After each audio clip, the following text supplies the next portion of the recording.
Yes, you're seeing it right. Nicolas Cage has changed over the years, just like all of us. Let's give some respect to the man who dedicated his life to entertaining us. We truly appreciate his work. Today, we're heading back to 1983 to see what Nicolas Cage was up to in Valley Girl. And yes, we'll also be checking in on 6 other iconic cast members from the film. So let's not waste any time. Number 1. Deborah Foreman as Julie Richman.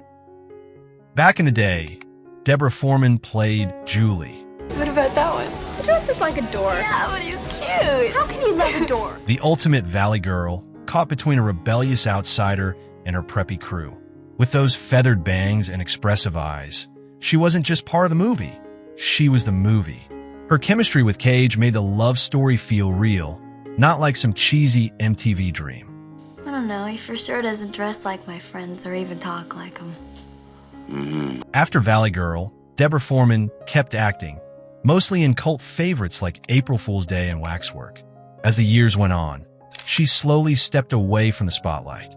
By the 90s, she shifted gears, trading Hollywood for a more peaceful life, teaching yoga, and focusing on personal wellness. Recently, she posted her picture on Instagram and says, "All roads have led to this path, and I wouldn't change a thing." To say that being a teacher is my happy place would be an understatement. I am most myself when I'm guiding others into deeper body-mind awareness, helping them understand the mechanics of their own bodies, and watching them feel more empowered in their own skin. Teaching isn't just what I do, it's who I am. Number 2. Nicolas Cage as Randy. Back then, he played Randy, the rebellious Hollywood guy who falls for the sweet Valley Girl, Julie. Believe it or not, he wasn't even going by Cage, yet. He was born Nicholas Coppola, but changed his name to avoid riding the coattails of his uncle, Francis Ford Coppola.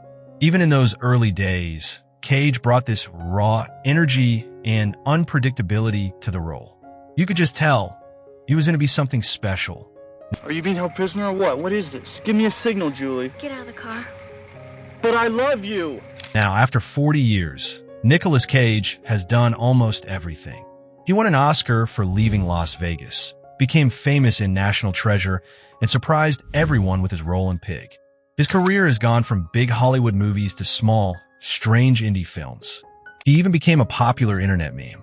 Recently, he came back into the spotlight with movies like Renfield and Dream Scenario. One thing hasn't changed. He's still unique and full of energy. Number 3. Michelle Meyrink as Susie.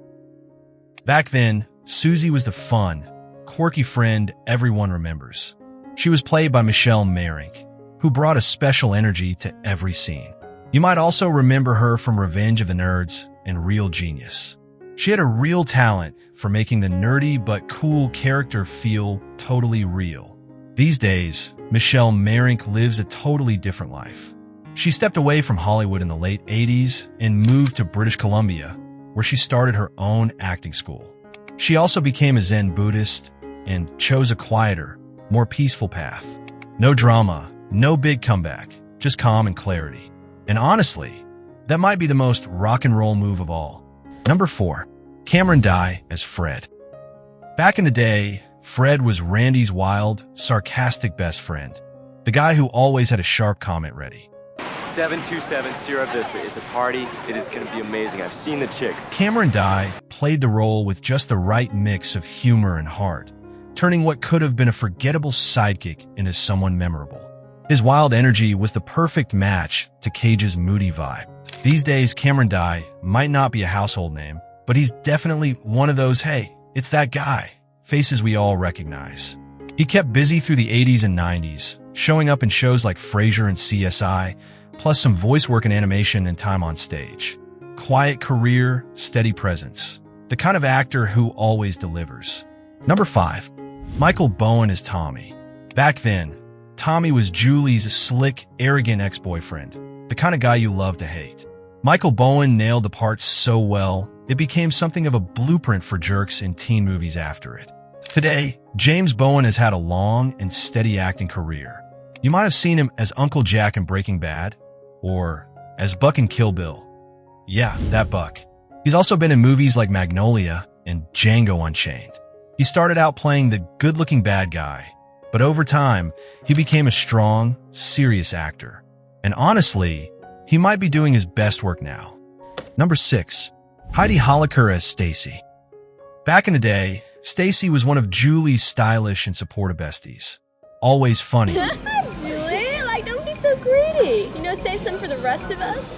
I mean, Tommy is such a hunk. I can't stand it. Always on point with her fashion. Heidi Holicker may not have had tons of screen time, but she brought a real spark that helped round out the group's vibe. Today, Holicker traded the spotlight for behind-the-scenes impact. She worked as a casting associate, helping choose the stars of tomorrow, and later got involved in public education and advocacy. She might have stepped away from acting, but she's still making a difference, just from a different stage. Valley Girl wasn't just another teen romance. It was a vibe, a blend of punk, rebellion, and pastel innocence. Its soundtrack, from modern English to Josie Cotton, still slaps. And let's not forget, it was one of the first films to bridge indie sensibility with mainstream charm. This movie helped launch careers, shape a genre, and capture a moment in time with such authenticity that it's still referenced in pop culture today. Whether you were there in 1983 or discovered it years later, you felt something. So here we are, decades later, still talking about prom dresses, punk clubs, and that iconic line like totally. The Valley Girl cast may have scattered in different directions, but each of them left a mark on film, on culture, and honestly on our hearts. If this trip down memory lane brought back some rad memories, or even made you curious to rewatch the film, hit that like button, share it with someone who lived the 80s, and subscribe for more stories about the stars who defined generations. Because the past isn't just behind us. Sometimes it's right there in our hearts like forever.